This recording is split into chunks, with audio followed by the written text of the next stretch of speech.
पतिं सुरगुरुं वन्दे जगत्कारणं वन्दे पन्नगभूषणं मृगधरं वन्दे पशूनां पतिं वन्दे सूर्यशशाङ्कवहिनयनं वन्दे मुकुन्दप्रियं वन्दे भक्तजनाश्रयं च वरदं वन्दे शिवं शङ्करम् ॐ मृत्युञ्जयाय रुद्राय नीलकण्ठाय शम्भवे अमृतेशाय शर्वाय महादेवाय ते नमः।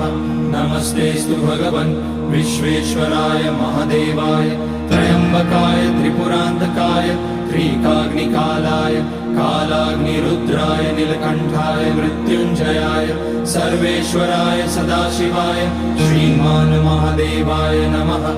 ॐ नमः शम्भवाय च मयोभवाय च नमः शङ्कराय च मयस्कराय च